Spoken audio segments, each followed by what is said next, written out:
Thank you. And thank you, Ritu. So welcome everybody to this World Wisdom Circle, which I love because we've got, apart from the fact we live in different places, we also have all sorts of different original strands from Persia to Ethiopia to everywhere, Malta, Alexandria. I know Ritu's from India somewhere, and Carmen, I'm not quite sure what all your backgrounds are, but we've got Italy and everywhere, because originally there weren't that many people in the world. And so I think what's fascinating is that the world that's so divided is actually all coming from the same place. And probably the most greatest difference is the fact that we're men and women. I think that's, for me, Ritu's from New Delhi, India. Lived twice as long in the US than I did in India. And I know that Mose is, you're an American citizen, but again, you're from Ethiopia. So we've all got some amazing. Sorry? Yes, okay. Yes, so I just want to add, Pauline, yes, so truly a global citizen. I had worked with colleagues over 25 years in Fortune 500, maybe from 70, 80 different nations. Yeah. And that's where it's fascinating, because we appear to be such a divided world, but actually when we start talking to people, we get beyond that. And may I add a little back here? So a few years ago, I found out that in New York City, they print newspaper in 156 languages. So these are regional community newspapers. So there are 156 languages spoken and read in New York City only. So we're truly global in the East Coast. That's fantastic. And of course, you know, when the world was, when I was at university, which was a long time ago, and I was studying demographics, because I did sociology and statistics, and there was 2-point-something billion people in the world, and that was 1960, 1968. Now there's nearly, I think it's 8-point-something billion, is that right? It's an amazing exponential growth of the world. And what we're really looking at is, in our wisdom, how do we all get to understand each other and to form words of wisdom that actually transform, as you all know, by the power of authentic harmony, which is my theme. And I have always loved harmony, but what I realize is that we don't all see the world the same way. And that can be disastrous or can be magical. I would like it to be magical, because I believe that we have a very important crossroads in our world today. And one of the things I want to just share with you all, which some of you may or may not know, but there are different networks that we all belong to, but one of them, which is the G100, who gave me the chair for positive masculinity, was a very important juncture in terms of understanding that if we look at the world in pain, many of the issues, it won't look at wars specifically, but a lot of the issues are between men and women, where women are marginalized. And this is not about just women, this is about men and women. So I'm really, really pleased to see that we have 1, 2, 3, 4, 5 men here, and only just a little bit more number of women. So we're a good mixed bunch, and so we can actually put our words together in a harmony. And over the months since I took this chair on, and I invited many beautiful women to become chairs of different countries, we actually have 14 countries that we represent. And in those countries, in the USA, we have some regional chairs, which is represented here by Carmen in LA. But the idea about all of this is that wisdom circles are happening all over the world, in those 14 countries to different degrees. And I know Clara's here now, who's the UK chair, who's who's been very prominent in getting people together. The whole thing is that we need to up the action, and we have a lot of wisdom in the world, but each month we chose one word, and it was all based on the acronym heartfelt, because the desire was that if we were going to have peace in the world, and my theory is that we don't get peace in the world unless there's peace between men and women, because that is a crunch point, if you like. There are lots of issues in the world. I'm not ignoring all the other issues that we fight about, but the one that I'm interested to look at is how do we understand each other? And so as we went through the month, starting with this heartfelt acronym, the first one was honor, the second one was empathy, the third one was accountability, then the next one was respect, and then trust, and then faith, which we talked about last time in this group, if you were here. And this word today, it begins with E in the heartfelt. And we chose that word to be actually equality. So I looked at that and I thought, okay, I've actually been promoting the idea that we need to get beyond equality. That's not ignoring the need for equality, but equality has formed a bit of a barrier. And I share that with you honestly, is that I find a lot of men don't like the thought of equality. So when you say equality, there's a sort of downturn in the interest. Whereas if you talk about harmony, there's an upturn in the interest. And when I was given this title of positive masculinity, I actually found that men responded very well to this. So I invite the men here to comment on that in a moment. But the idea was that we're looking at how do we get rid of the toxic behavior in the world? How do we stop what is going wrong? There's violence in the world. There's gender-based violence recorded at high levels in many countries. There's domestic violence. There's all sorts of sex trafficking. There's so many things that are going wrong in the world. And I don't want this to be about negativities. I don't want it. I read something the other day about how can we rewrite the scripts to get away from excusing the past or focusing on the bad things of the past too much, so they're always in our mind. And as some of you and all of you may know, when you say stop something, we're actually looking at the something. So if we say stop the violence against women and girls, we're actually focusing on that. I want to do that, but also start the good things. What do we want instead? So when we look at equality,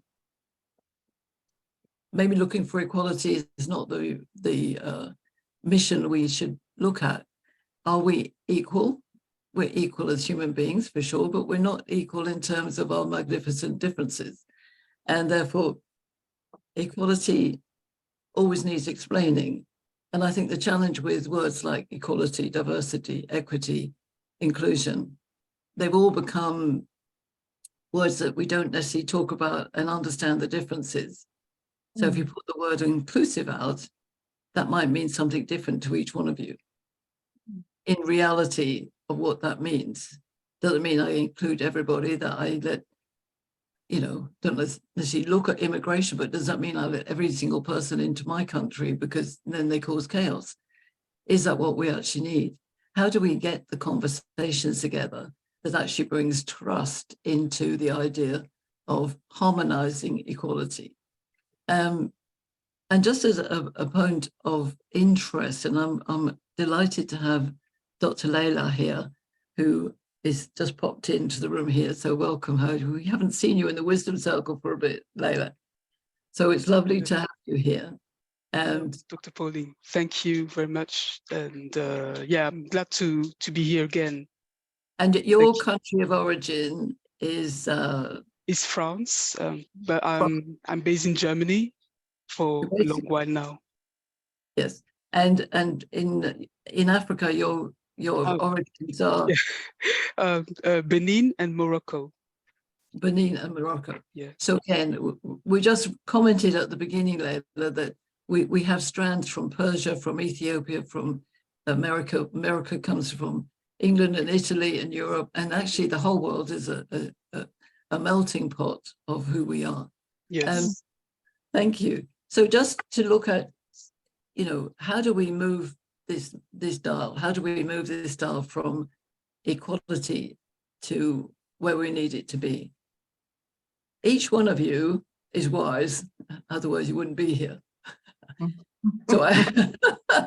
So we're talking from the hymn sheet.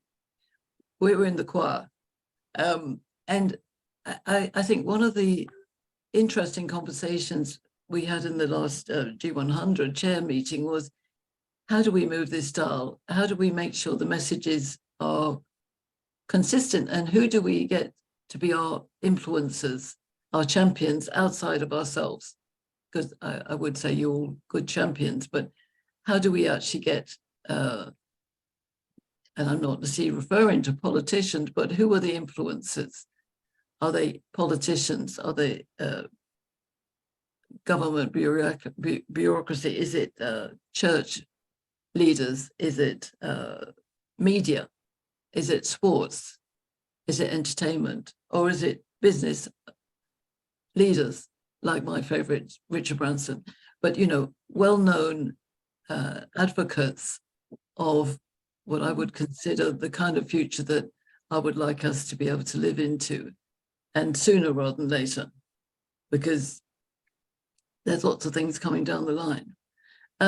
So given that, I came across this book, and I think the universe sends you things. So this book was sitting on my side table by my bed, and I never read it. And I can't actually remember who gave it to me, but it was there. And it's called, Are You a Pineapple? And what's curious about this is that it says on the inside, Kathy, please join me in being a pineapple person, Annie. I don't know who gave it to me, but obviously it wasn't intended for me. But I wanted us to use this as a thought. They said, the poem is, be a pineapple, stand up straight, wear a crown, and be sweet on the inside. So as you recognize, a pineapple is quite a striking fruit. It's got sort of sharp edges. If you throw it at somebody, it would actually hurt. You cut it open and it's got amazing sweetness inside. And on the top of it, it's got this crown. So I thought we could maybe have a thought about how this could impact how we take a message out to the world. And the other side is, how do we find the influences, given that we have such a wide global impact? And I have, from the 1st of July, become the president of the Rotary Club of Global Impact. So this is a Rotary group, which is quite different. Thank you. Feroz is a long-standing Rotarian, so I rely heavily on his shoulders. But the idea with the Global Club is that we have members, 30 members across the world, and also we have more than half of them are female, and I'm notoriously the first female of this club, and our next president will also be a female. Now, this is not about females taking over the world, so I assure you that. It does help if we have notable women who support us. And dare I say, with no political reasoning, but because I was born in Finchley, North London, my parents were great advocates and fans of Margaret Thatcher, who was the first female prime minister of the UK. And I admire her in that sense. I'm not saying I liked her style, but I think just that was quite amazing. But she wasn't awfully, Philip says, what would be wrong if women did take over the world? Yes, well, we have to be kind. That's one of the things in here about kindness. But one of the things with some women who get into power is they don't necessarily help other women. So I keep on reflecting on this and saying it's all about the conversation. It's all about how we understand, firstly, this idea, which is about the pineapple, that if we know that pineapple is us, so we have got spiky edges, but we can wear a crown and we can stand up straight and we can be soft on the inside when it comes to all these relationships we have. Now, we could have traumatic past relationships the world has. How do we speak about them? And how do we create the world that actually can look at the past recrimination of injustices and allow them to be looked at, but also to enable them to cease to be arguments and become very positive. So the idea with the pineapple, if you can make it stand up straight, see other people as without assumptions, without judgment. The idea of wearing a crown is knowing and celebrating who we are as individuals, understanding the beauty of being a man, or the beauty of being a woman and the handsomeness of being a man. I could be politically incorrect saying that, but that's okay. I think we're all magnificent. But the other thing is, when we're standing upright and celebrating our crown, how do we become sweet on the inside? How can we be loving about things that are traumatizing us in the world? So there's a lot of questions there. And I just wanted to welcome Brenda, who I haven't met before. So welcome to our Wisdom Circle, Brenda. Everybody wave at Brenda, hey? So we come from different parts of the world. You'll get to understand us. So I was thinking it would be useful to have a thought about two things. Is how do you feel the world is at the moment in terms of work moving from these traumatic stop things to something better? And also, secondly, who are the influences that you think we should go towards and actually tackle as a group? And could be by name, but also by any of those sectors or other. So I said, church, media, entertainment, sports, government, politicians, maybe not. I don't mind, I'm open to that. So if you can use the hand up feature at the bottom, who would like to make a comment first about the idea of shifting equality towards harmony and addressing these issues?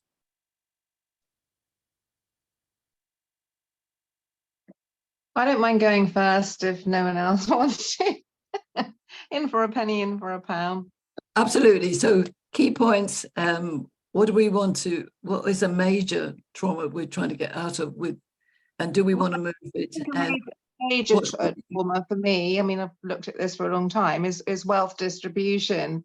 And, the old story of the vying for power equals vying for money. And I think we've got to shift our whole way of doing life, doing business. And that's, it's a big subject around that. But I think a lot of what I hear from my wisdom groups, although there are top-notch points that they want to shift, I think the underlying thing is how we thrive as families, as women, because we know there's a gap that happens when women opt out and have babies in the family. We know there's a gap in wealth, that happens there. So I think some of these sort of not so nice sex trades and drugs, and they're all like the top 4 money-making things. So I think we've got to think about radically reevaluating the system. So I think that's my big premise. And I just want to say that one of the qualities of pineapple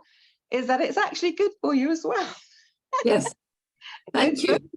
Very juicy. So Yes. So what was the other question you wanted to, so that's my that's a core wound for me in humanity, is lack, poverty, consciousness, and a lot of grief happens over money. Women's relationships break down very often because it's over the money. You're not bringing enough money and blah blah blah. So I think there's a lot around that conversation to be had.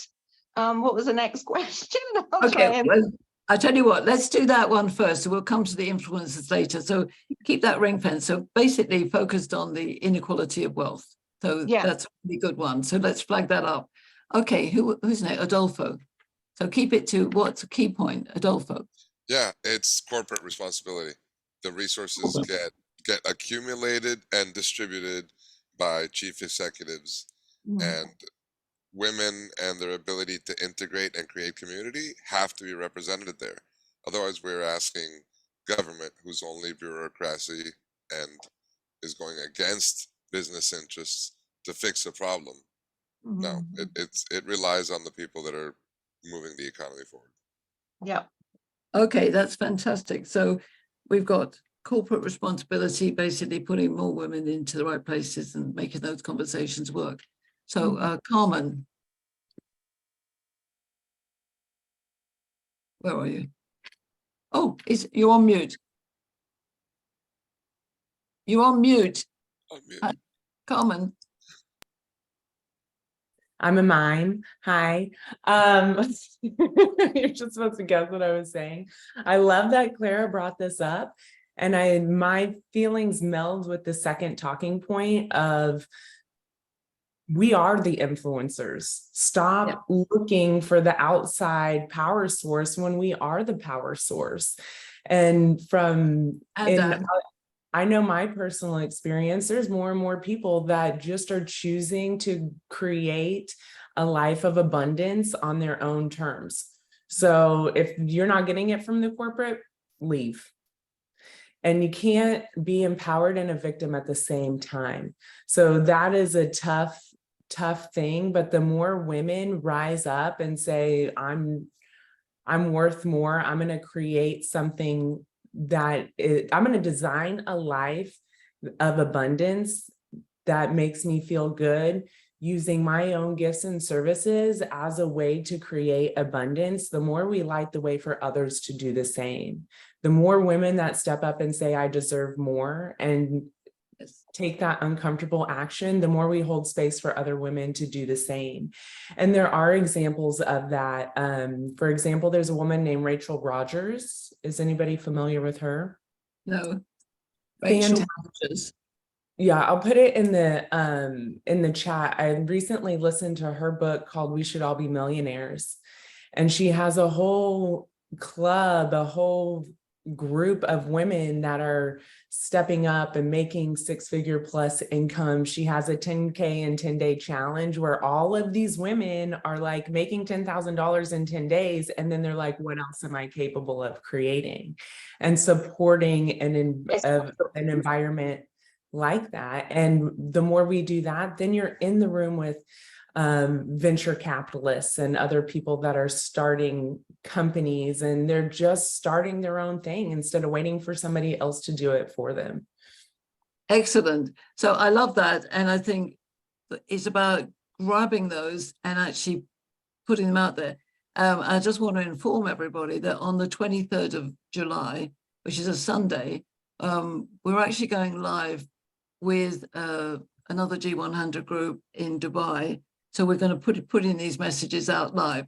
So this is really good because we've got Feroz is joining me, and Punza and Adriana and Clara. So this will be the first one where we get our message out there. So we want to absolutely put that in there. Carmen, is about making these stories live. The last thing I want to add is that as we do that, not everybody wants to be an entrepreneur. No. Everybody wants that. That's not built into everybody. But the more people that do create those spaces, they're hiring teams where the only option is to create environments where people thrive. And then that's the normal. And if you're running a corporation, your only choice is going to be creating opportunities where people are thriving, because otherwise they're going to leave. And we've already seen the Great Resignation. And I think this is a shifting of power structures. And the last thing I'll say before I mute myself again is that the #1 cause of poverty in the world is war. Is what? War. War Yes. is the #1 cause of poverty in the world. Exactly. Absolutely. Lack of imagination. Okay. So, okay, thank you, Carmen. Excellent. Philip. Yeah, hi everyone. I wanted to add to Carmen because I've been thinking, what are the big things? And actually I think, what's the small thing? And the small thing is each of us having our own personal power. We can choose where we spend our money. We can choose which companies we spend our money with. And whilst we may individually not have much of a big impact, we could globally boycott products, companies, who invest in places which we don't agree with. And then there would be the question of, well, which are these companies? And would everyone agree that we should boycott this product or that product? But the essence of what I'm saying is we have the ability to make a change by choosing where we spend the money we do have. And that would influence how things do or don't happen too. Excellent, excellent, excellent. Fantastic. Who's the next hand up? No. Oh, Layla. Okay, yeah, from my side, it's a very large topic, very exciting topic, on which I've been working on too, from my side, but still like trying to kind of bring a lot of people, as many people as possible together with the eCorea initiative. So it's really a central topic for us. It's like also in everyday's life, I've been like kind of mentoring people or being mentored by people too. That's the really mutual learning and teaching actually every day. During the last 3 years, a lot of hardship around me too. So it put me into action to kind of bring people together and to make them understand too that we are all together in it and we need to help each other. That's really this Ubuntu spirit that I am, because we are.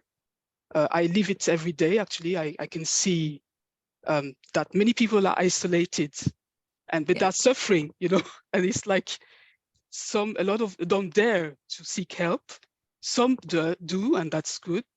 But then it's really all learning about how to find solutions also, not to be like victim always. That's this victimization, get away of it and work on self-empowerment.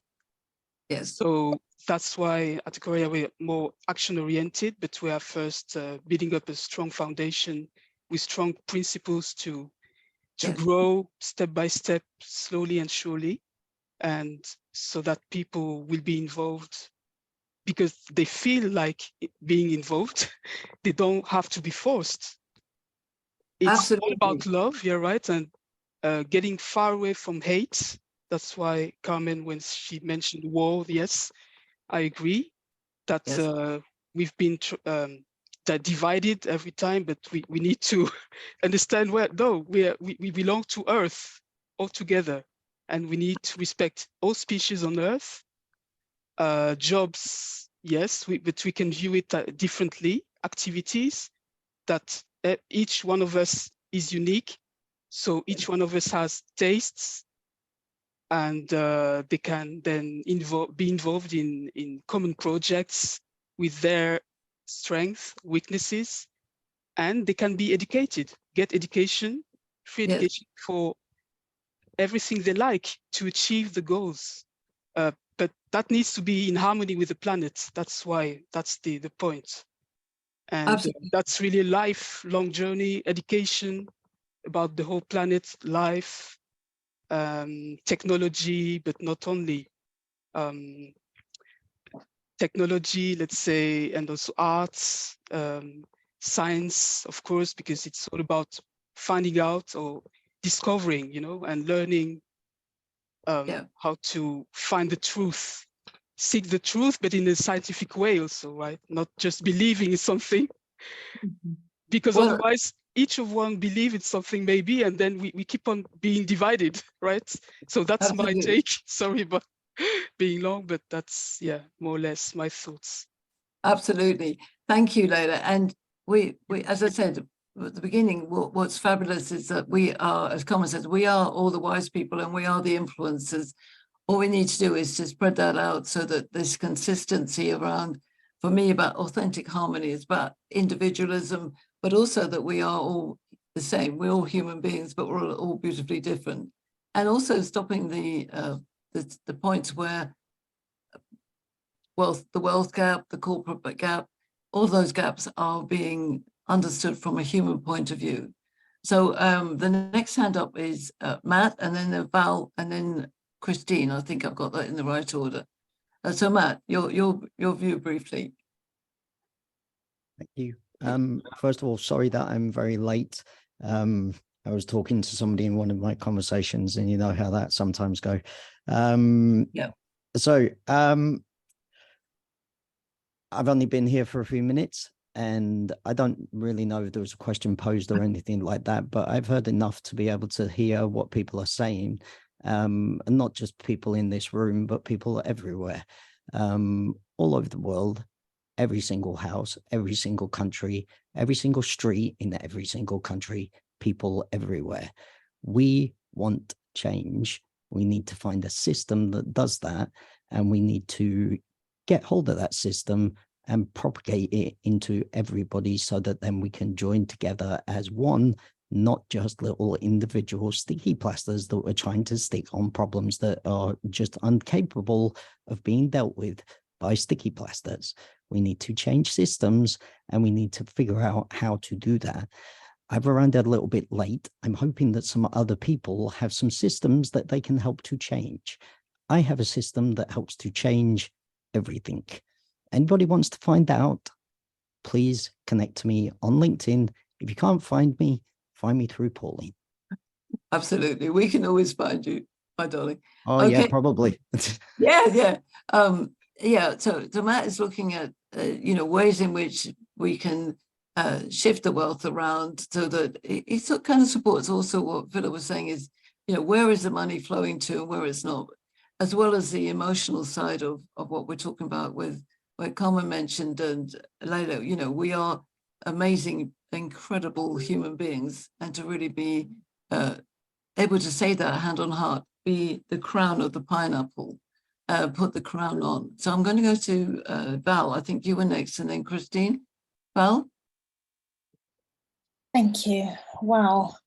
Yeah, so just sort of adding to what every previous person has said, for me, it's really, particularly when Philip said, what's wrong with women taking over the world? And my answer to that would be the way we do it. Yeah, because I think for me, the main thing would be to shift our perspective of power itself.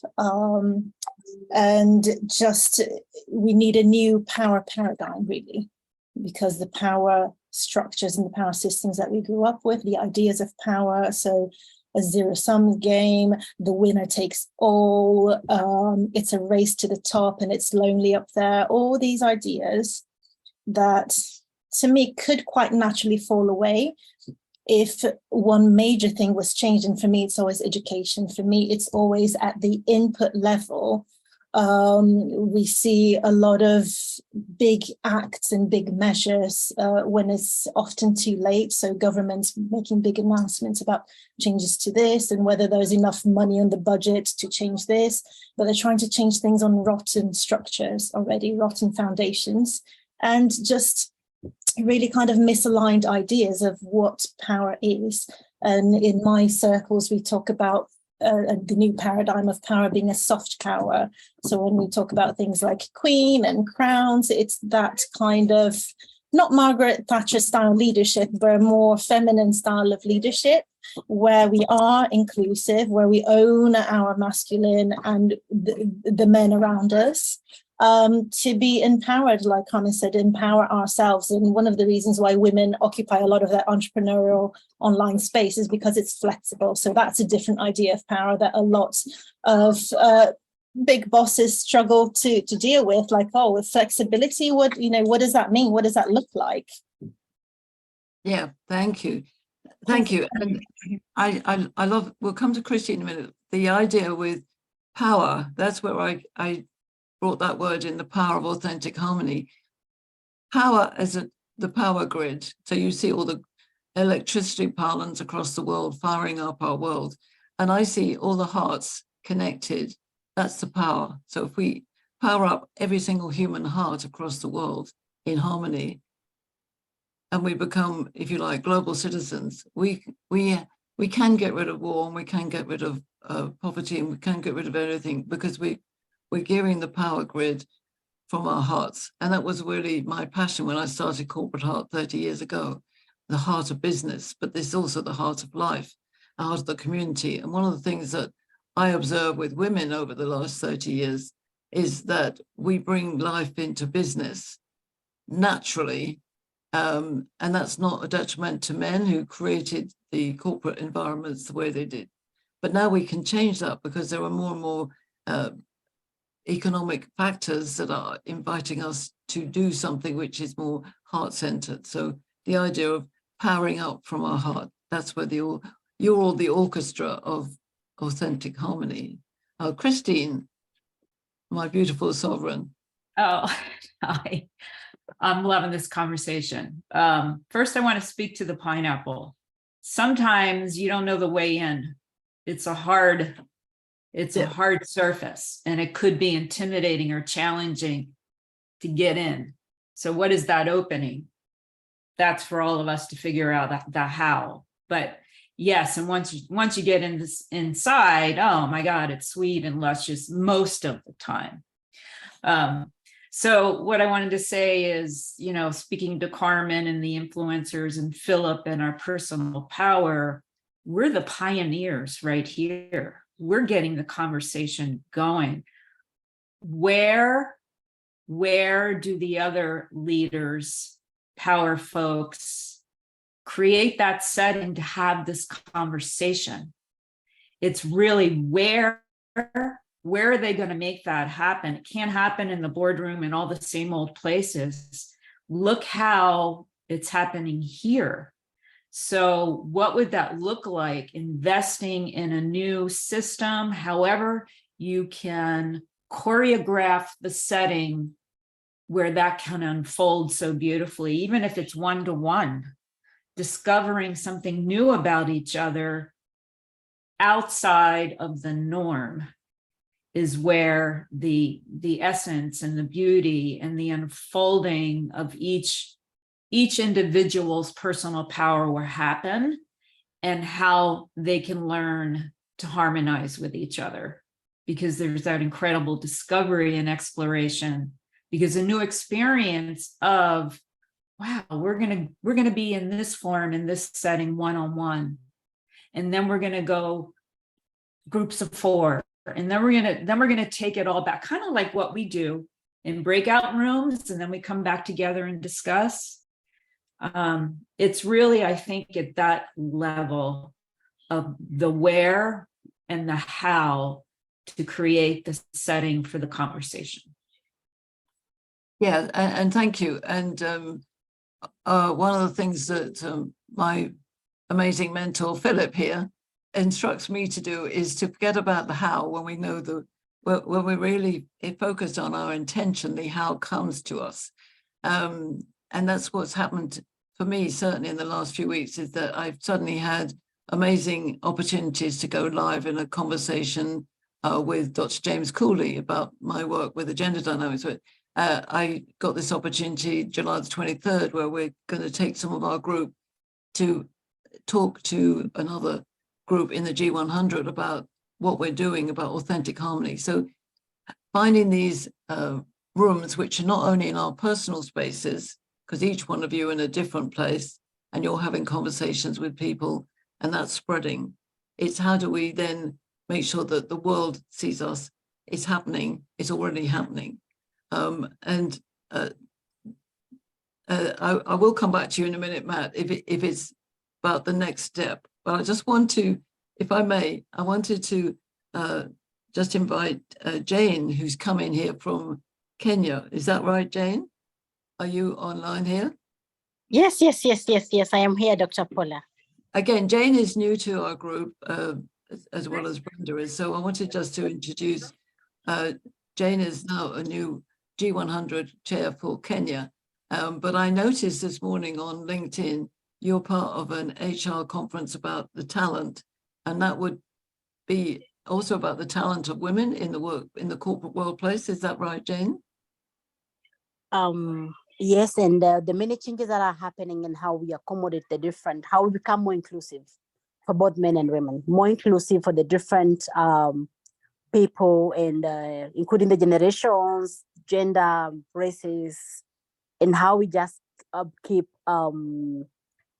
success in talent management, moving from what we have always done to the changes that are coming to the world of work, like every day and every time. So then that is on the 14th of July. That's Friday, isn't it? Yeah, this Friday, yes. Okay, one of the things I wanted to mention that, thank you, Jane, is that when we're looking at changing the systems out there, we mentioned wealth, we mentioned education, we mentioned social things, war, poverty. There are a lot of aspects that need to change. There's two parts to this: is how do we change what is, and how do we change what isn't here yet? Because, you know, if we said suddenly that we had a blank sheet and we could actually create something totally different, how would we come to that? And then how do we also support the people out there who are currently going forward on that? And that's why I was intrigued with that post about the HR conference and talent, because in the corporate world that Adolfo mentioned, there are things changing. Some are going backwards, some are going forwards. We know that there's a lot of stresses in the corporate world for women who are leaving the corporate environment or not raising the game as much as they could.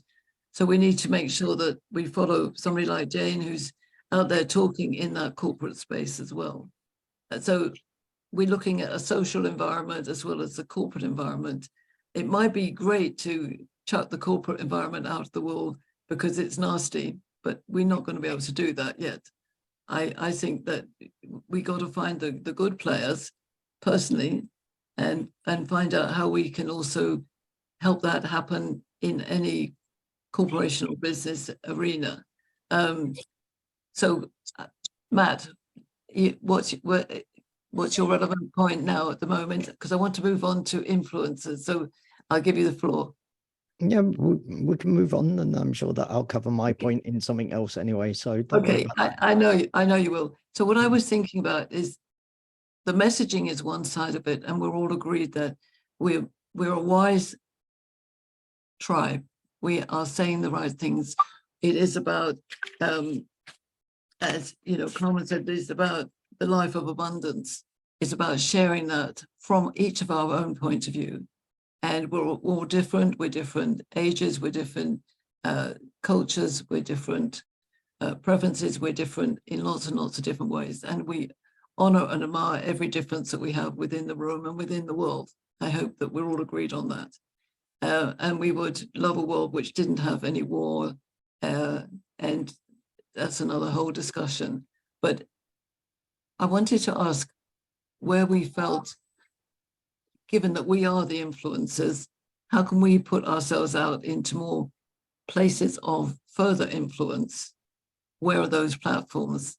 For instance, as I said, we've got one specifically coming up in July, which is going to be a live where we will, as a global group, talk about positive masculinity being a steer towards authentic harmony and peace, and how we can change that in the world. So where are your points of entry into the world arena? Carmen? Who's an entertainer?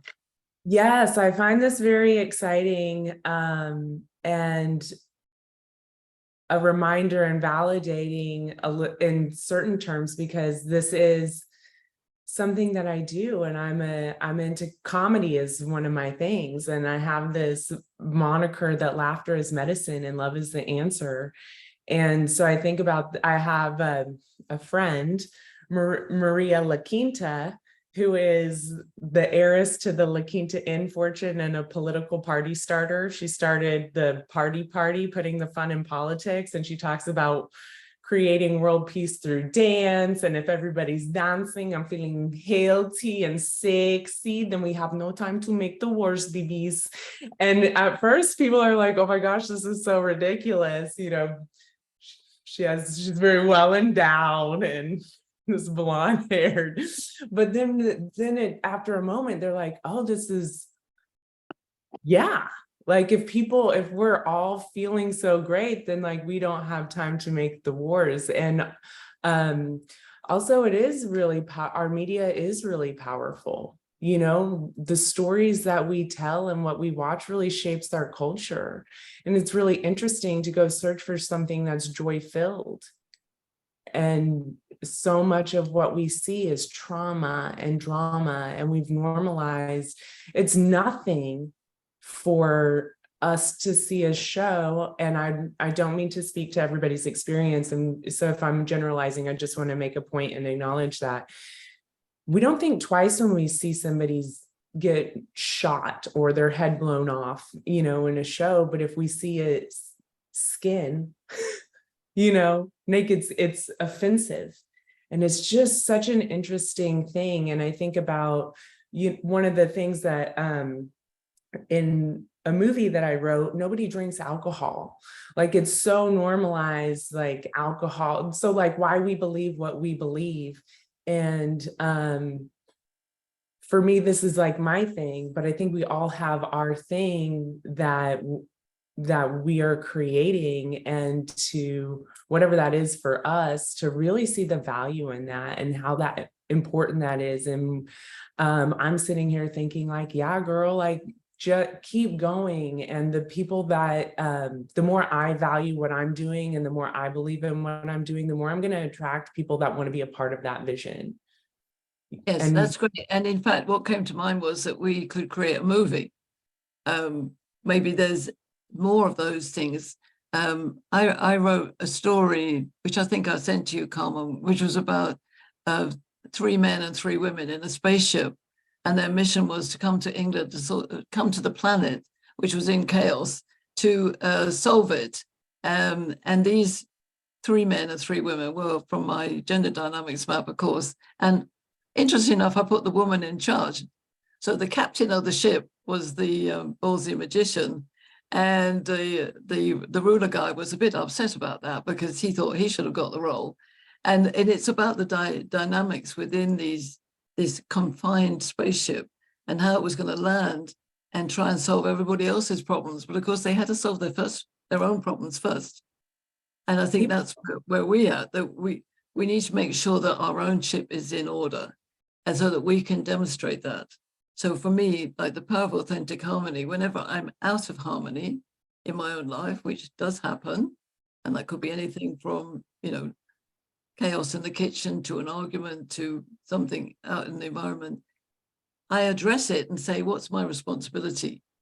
How am I going to adjust my focus on that, my perspective, in order to make it better and put that perspective? So each of us have that responsibility. So maybe we could create that movie with you, Carmen.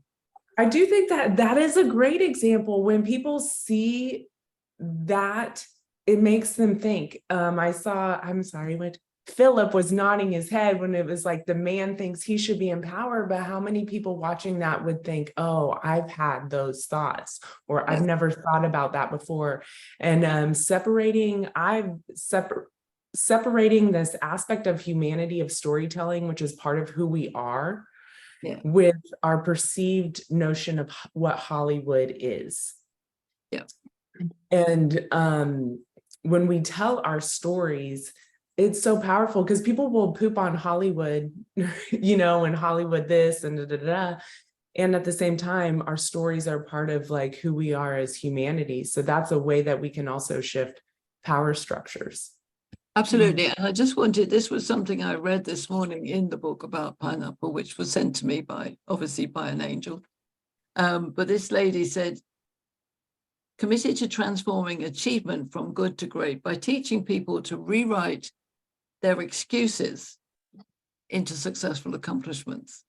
So it was a challenge to me. I thought, what am I making an excuse for?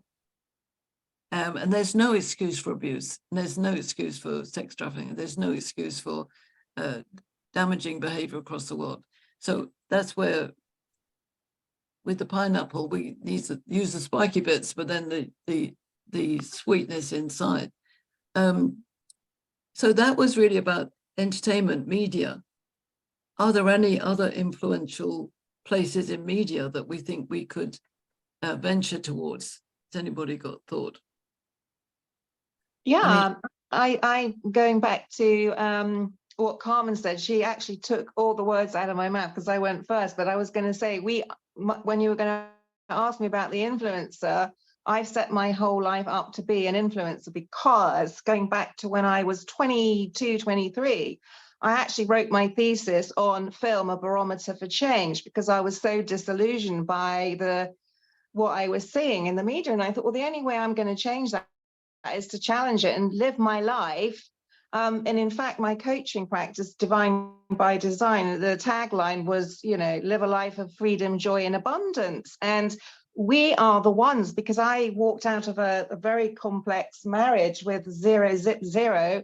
I had to start again, and I couldn't actually afford to be in the victim mindset. It was like, do I have a choice? No, I want to get my life back to where I know it should be. So I think we, by telling our stories, are the influencers. And I was going to say, my whole life has been focused upon exactly what you said. What isn't here yet. My whole life is focused on what isn't here yet, and how can I be a change maker. So I want to say I'm going to be writing a book. It will be about my life. It will be about, as my son calls it, magical realism, Mum, because I'm going to weave the what isn't here yet bit into it, and let's use our creativity and our imagination. But yes, you have a choice. I mean, I've said to a few friends, you can either whine and moan and be the whiny bitch or whatever you want to call it about what you haven't got, or you can focus on gratitude and what are you going to do? What are you going to do to turn the wheel? So I feel like each of us here all have great stories. We all are great people. We've all got amazing talents. And so why aren't we using ourselves? Okay. Yeah, I totally agree. But that's what I said right at the beginning. We are all. Yes, exactly. So I was going to say, my thing would be, let's get more people on board. I've said to all my groups, if you're not showing up, you're not having an impact. So what can we do? So I think, let's touch base with other people who feel the same. I've just reached out to 2 people. I think you might even know them. And they said, let's have a conversation.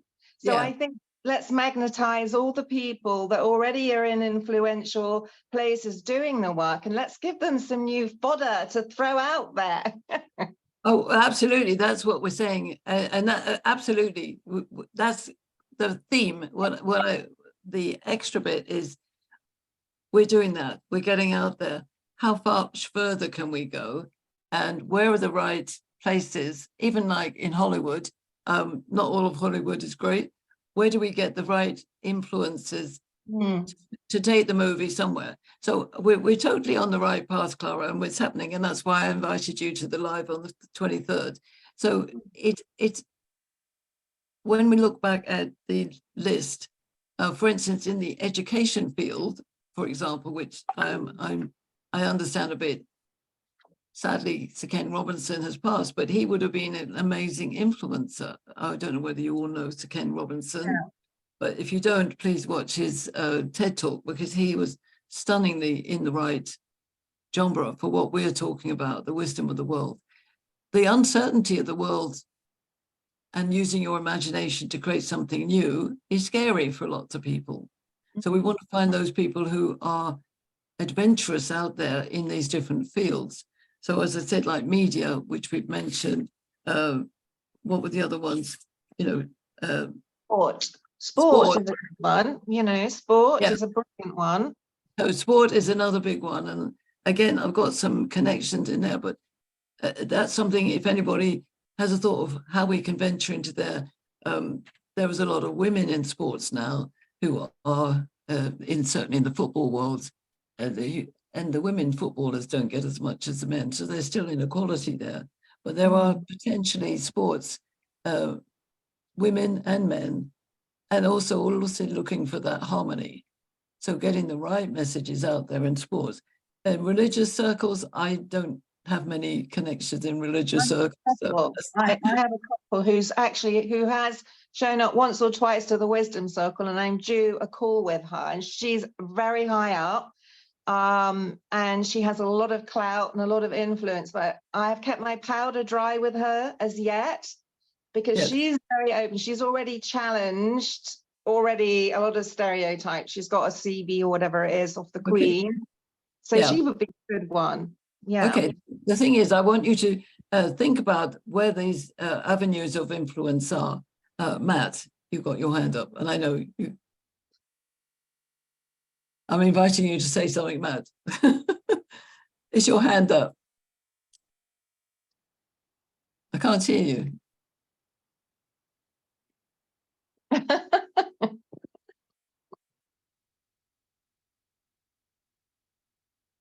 No, I can't hear you now. Can you hear me now? There we Yes, go. yes. Yeah.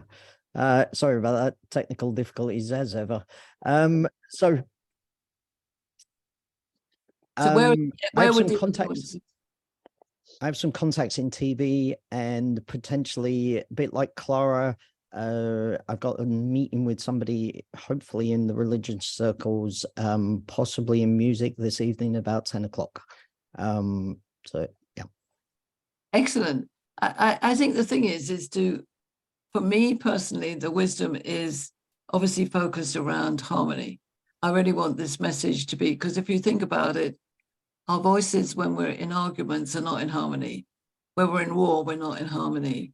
When we just don't agree on things, we're not in harmony. And yes, we can look towards peace as well. And I've talked a lot to Feroz about the peace movement, because he's involved with lots of peace movements. But the thing for me is the oh yes, Jane, that's great. What we need to do is keep on following each other and bringing this pot of wisdom together. So as I said, there are areas that I don't know. I do have some influences in education and in sports. I don't have them in entertainment and movies. So we can use our resources here to pull these things together. And the key is to keep on coming back to a singular message, which is around the power of authentic harmony, the power of us understanding ourselves, the life of abundance, the human energy. I'm not sure about the political field, because I always think that becomes very contentious. So I don't know whether anybody wants to venture into that arena or any. For us, you have any thoughts on what we've been talking about in terms of influence, even in Rotary, because obviously that's a worldwide organization. Yes, certainly, because some of the movements that I'm part of, which are peace related, are spin-offs from Rotary, or part of Rotary, because that was the very first area of focus that Rotarians chose in 1921 when they met in Edinburgh for their first international convention. Was, you know, what are we good at as a group of people from around the world? And they picked on peacemaking, and it has come in different forms. You know, from sending young adults to different countries to learn, to study and learn different cultures in the process and so on, to peace centers and other things that they've done. But connected with them are also other organizations that I have also pursued through that initial contact, like the international, the Institute of Economics and Peace, for example, in Australia, is the one that publishes the Global Peace Index, right? They'll look at 163 countries around the world and determine which countries are doing, you know, how well they're doing in terms of not only internal peace, but external peace. And the concept that they have of positive peace, which is to do with 8 pillars, which if you work on those, you create an environment that people can flourish in. And then I have recently also joined another organization called World Beyond War, which is focused on eliminating the whole idea of war by 2030. Now, may not seem practical, because we say, you know, the world will always have conflict. But because it is such a strong, you know, it was mentioned earlier as one of the causes of all the suffering that happens, a lot of the suffering, not all of it. There are so many other causes. But one of those is wars, internal and external. And yet we need to realize that a lot of these things that appear impossible today are possible. Slavery was accepted as a norm, right? And people never thought it would go away. It was eliminated. Some of the diseases that we see, whether it's smallpox or polio and so on, you know, we thought would last for thousands of years, but have been almost, at least in the case of smallpox, was eradicated. And a lot of things have changed. You know, if you look back at Chinese culture, they used to bind the feet of the young girls, right, to stop the feet from getting large. that stopped the moment some emperor decided that that was not the right thing to do. So Yeah. I think We can. we know that we have a lot of things that we need fixing in our world, especially with respect to the kind of compartmentalization of the female half of humanity, which has happened over eons, that we need to fix, right? We need to, there are still countries where women and girls don't have the ability to follow their own aspirations and their development goals and get educated, right? There is something wrong when schools are closed to girls in Afghanistan, right? There is something wrong when in Africa you find rape being used as a weapon to oppress and, you know, make women more submissive during war, civil wars and things like that. So we have a world that is not quite right, hasn't been. Yes. And that's why we're all here. So, you know, I realized that all the things that we talked about, starting with the inequality that Clara started with, which, by the way, has come to heights that we've never seen before in the world. All over the world, it is exacerbating issues that existed in terms of tribes and ethnicities and religions and other things. But suddenly we have economic inequality, which is making things even worse on top of all that. Yes. So people are more likely to fight and blame somebody else for their problems. And so as I see us, you know, the two things that hit me, one is the power of alliances and partnerships. There are others like us out there that we need to join hands with to increase our power and influence and ability to impact positive outcomes. And the other one is we must continue to grow our movement by inviting more people into the circle, because only then we will eventually reach people. Rather than trying to get to people of influence, we will automatically perhaps acquire people who have the influence, who have the connections to do things that we want them to do. We might not. But again, I also aspire to the fact that each of us is an influencer, otherwise we would not be on this call. And we can do things on our own, but certainly by making the circle larger and larger and larger all over the world, we are eventually going to incorporate people who are really going to have some answers and will make us, you know, get the kind of progress we're looking for. So sorry for the long diatribe, but, you know, what we're talking about is so multifaceted, very complex. But what unites us in this particular core is the fact that one of the problems that the world has had and continues to have is, and I agree, Pauline, not equality. I really have stopped subscribing to the equality between genders. I think that each of us is unique, have different attributes that are important to create one human being. And so that concept of harmony and working together is what will make the world whole again and create progress. So, you know, I think we're part of many wheels, but our focus should be in growing the size of our circles and movements and inviting more people to join in, because the more people who talk to each other, you know, the ancients used to say that truth is born out of discussion and argument and debate, and that's what we need. We need people to come bring those issues to the table.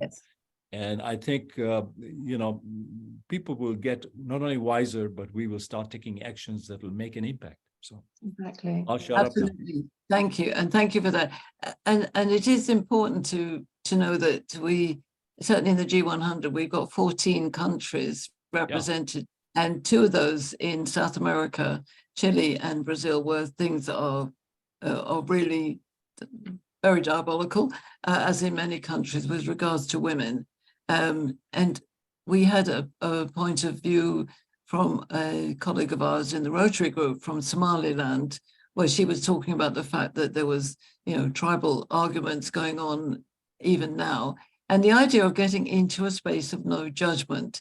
And I just want to emphasize this, because we are here in a circle of no judgment.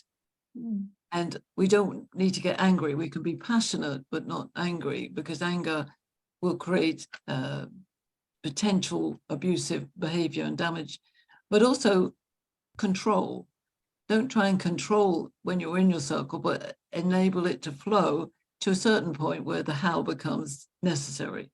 And for me, that's a really important key message, as well as my love of helping men and women to understand their different archetypal behaviors. Just the idea of non-judgmental conversations is a key message that we can take to the world. Because in my experience, once you get people into that space of no judgment, so they need to listen and share from their experience, something happens. You take away their need for their ego and their title, something happens. And I know from my first experience of this 30 years ago, when I used to run these actually in situ in a building where people were present, not on Zoom, but the energy was really attractive. People would say, I really like being here just because it feels safe. It feels like I don't have to pretend. It feels like whatever I say, I'm honored. That's the simplicity of what we can change in the world. So the content in the middle of the conversation, content could be anything. So my always challenge is always, how do we challenge the most difficult subject ever, which to my mind is abuse between men and women. So the violence that we know is going on, how do we address that in a group with men and women there? And I've shared this experience before, but I know Fumza, who is part of our wisdom circle, she did this in South Africa with a mixed corporate community and got them to listen about how men and women were different. And the man who was the leader of the company said, I've never experienced this before. I never realized what you're saying. This is easier than making policy. And for me, that was a really significant statement because a lot of people don't know what they don't know. They don't even know that they don't know what they don't know. And if you ask any decent human being, do you want war in the world? Do you want poverty?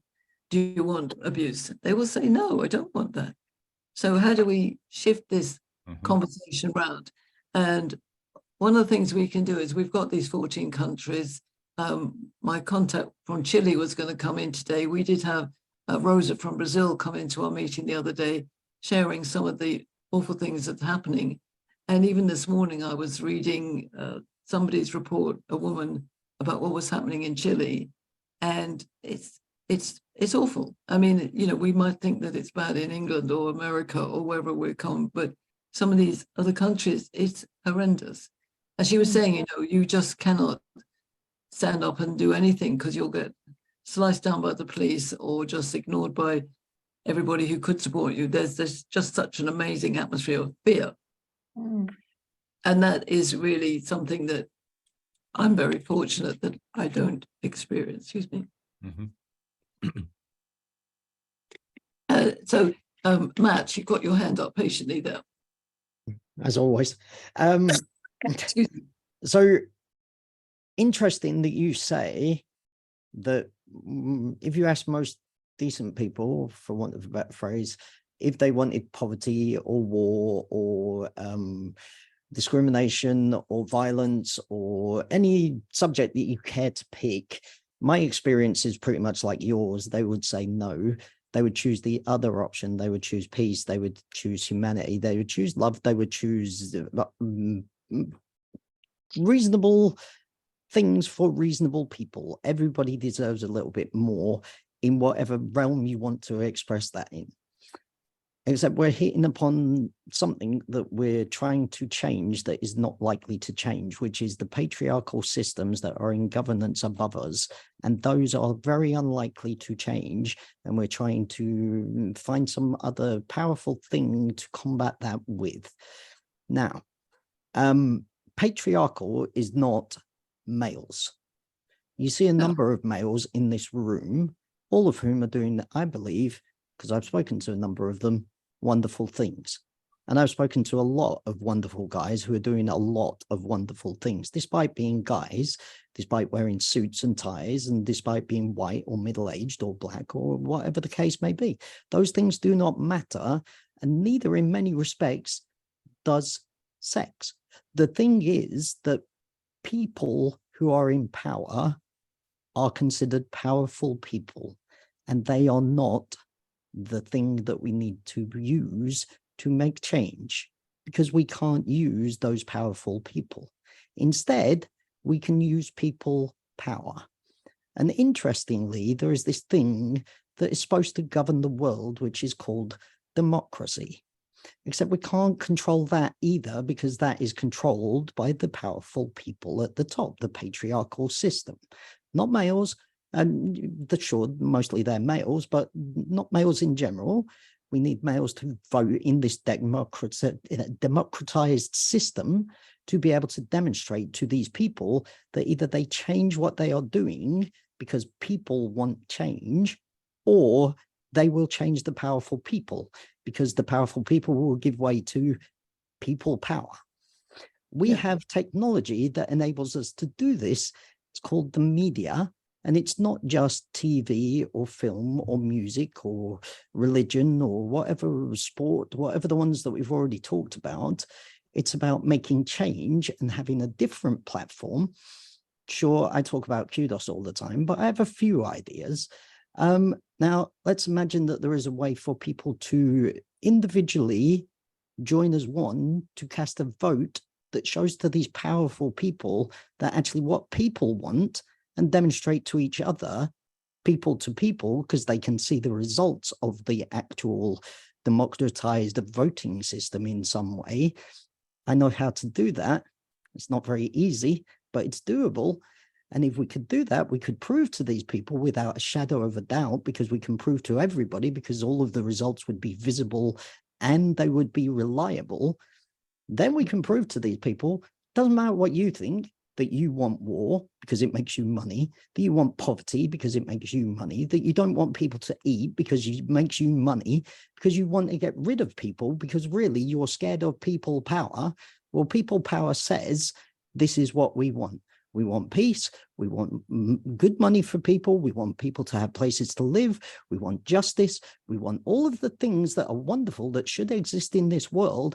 And if we find the system to do that, again, I know how to do it, we can change that.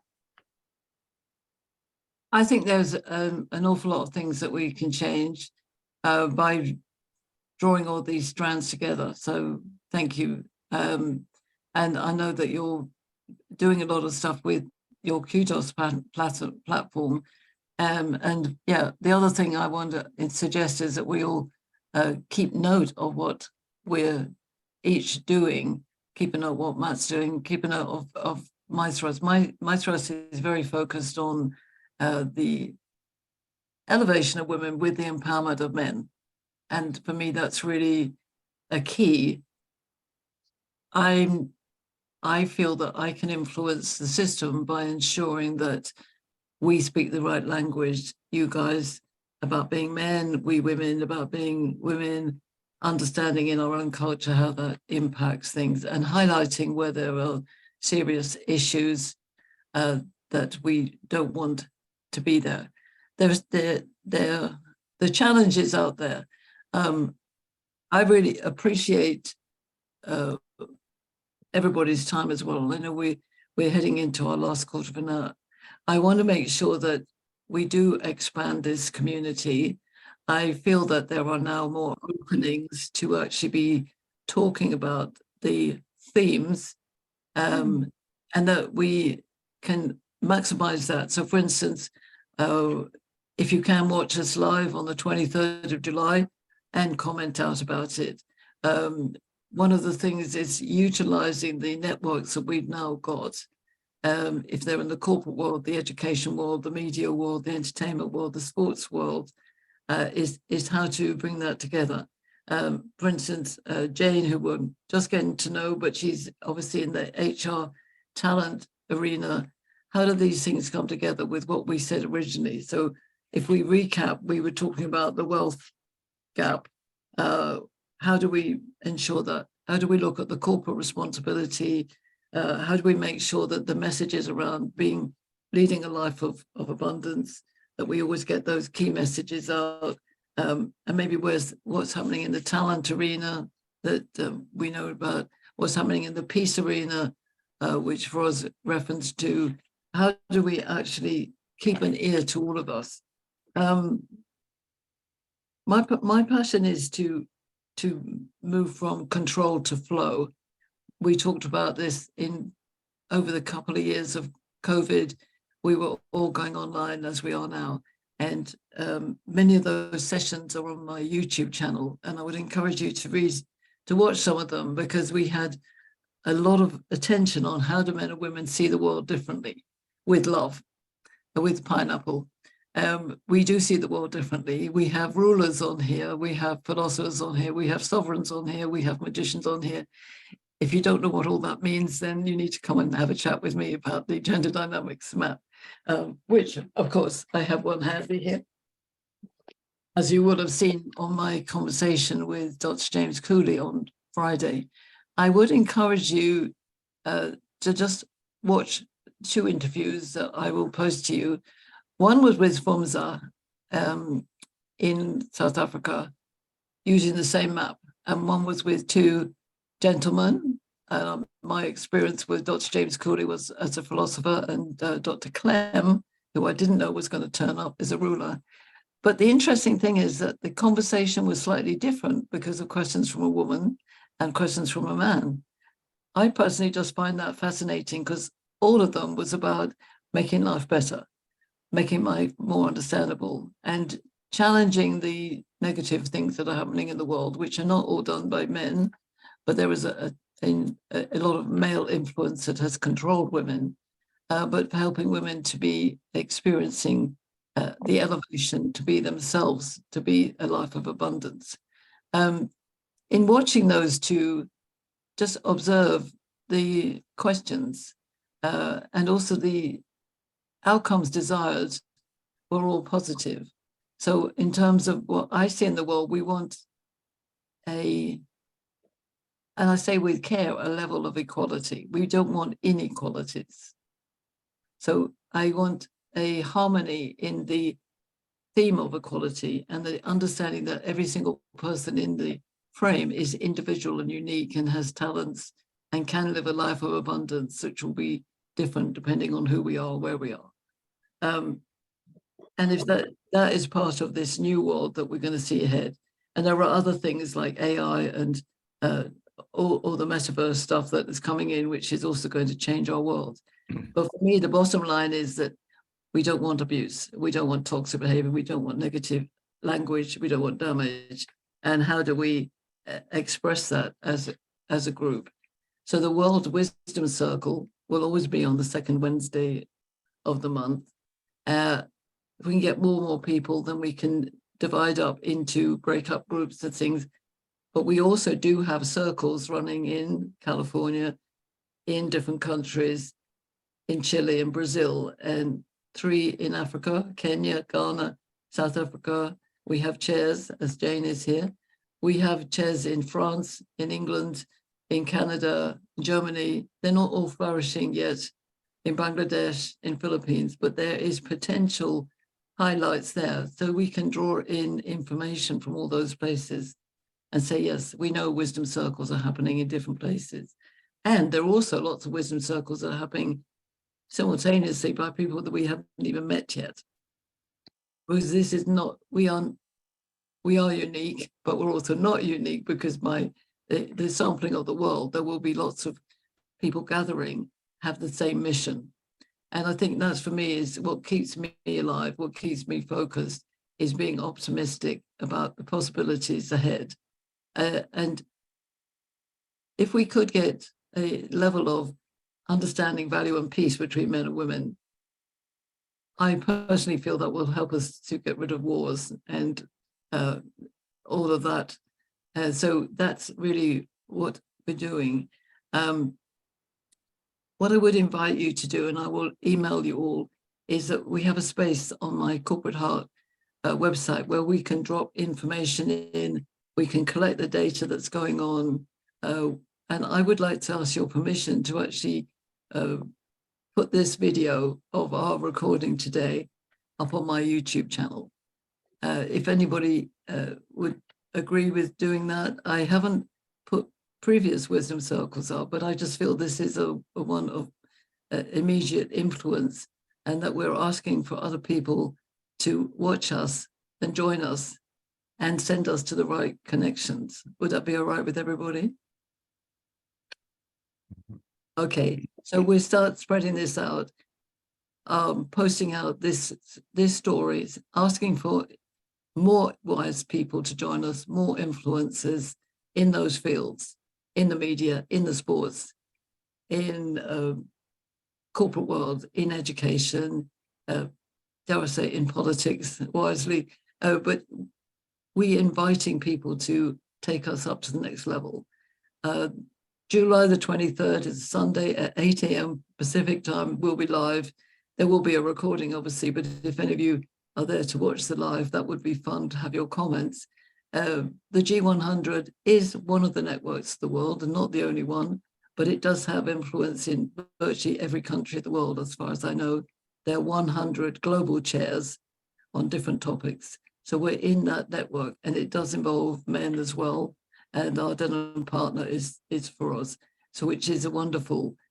You are all our partners in that, but there are other networks, and if you have any networks that you think we can send this message out to, let's do it. And just to as a caveat, the positive masculinity movement has started with the president of DRC Congo, and he got 6 other presidents to join him: South Africa, Ghana, Senegal, Togo, Rwanda. I don't know what all these men are doing at the moment, but I do know they are committed to a charter which says we will eliminate violence against women and girls. I'm keeping an eye on it from a distance. I don't speak French, so I don't know exactly what's happening in DRC Congo, but we have a chair from there who says and tells us that they are doing a lot of work with boys and men to help them to grow up to be responsible, loving human beings. So in that respect, things are happening in the world that we have to trust are going in the right direction. And obviously just sharing that information, the African Union backs it, the African Renaissance Forum backs it. What's happening in our own countries, what's happening in England, what's happening in America, what's happening in South America. We have a big world to deal with. But half the world is female, and that is our focus, to bring a level of harmony to everybody that we can touch, literally, with our words. Any last quick round round, one word for what you feel now? I hope you feel hopeful. You took the words out of my mouth. I Ditto. feel super hopeful. Hopeful? Yeah, that was the word. Inspired. Inspired, good. Grateful. Grateful, thank you. Excited. Excited. Yeah. Any other words? Where's my rulers? Come on, Adolfo, Philip, my rulers. Positive. Positive. Thank you, Jane. Empowered. Creative. What was that, Adolfo? Creative. It feels like there's opening for something new. So yes, and we're going to tackle the corporate world.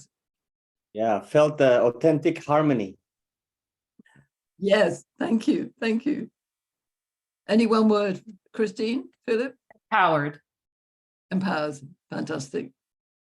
People. Optimistic. Optimistic.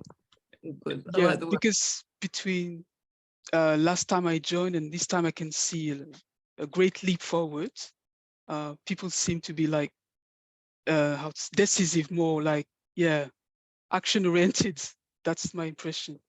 Yes, definitely. And you can have an influence in the corporate world, Leila. We can come with you and help spread the word in the corporate world. Yeah, Philip, sure. Philip, a word from Philip. Turn your sound on. There we are. Put me on the spot, I said. Yes. I don't have a single word. There isn't one which encapsulates this for me. And as a simple complexity person, that's quite an unusual space to be in. Sorry. Okay, well, that's fine. Simple complexity is exactly the finale for now. It is simple complexity. Is to focus on, somebody once said to me, what does toxic behavior, why is toxic behavior the focus? I said, because toxic behavior damages. So anything that damages another person, be it the violent end of the spectrum or the word that's wrong, is got to be eliminated. So that's our mission. We're going to meet again second Wednesday of the next month. Please put it in your diary. I will send you the link to post any of your comments up on, it's called the Wisdom Tribe on the Corporate Heart side, but I will send that to you so we can gather any information there. And any of you think about an event or something that's going to focus the attention out there, let us know on there and I can spread the word so we can watch each other and we can support each other Wednesday, the 9th of August. So this is the important point now. We've got a kernel of, we can ripple out this across the world, but we need to keep in touch with each other and I will do the same. So my mission is that we are, what was that, Jane? I think I can host you in, we can spread around the world for sure. So I really am grateful to all of you. Yes, Jane, with HR professionals, definitely will talk to you about that. I've written an article about talent looking through the lens of gender dynamics intelligence. I'm going to send that to you as well. But essentially in your own world, as you share your own wisdom, make note of the impact it makes on other people. That's our influence. And I'm absolutely grateful for you for being part of this journey. My legacy is to leave the world a better place and without bad behavior, whatever that means. So I love you all and I leave you with a wish to have a wonderful Wednesday. Thank you. Oh, thank you so Thanks much. a lot. Bye. Take care, you all. See you soon. Thank you, Elaine, as always. Thank you. Thanks all. Thank you.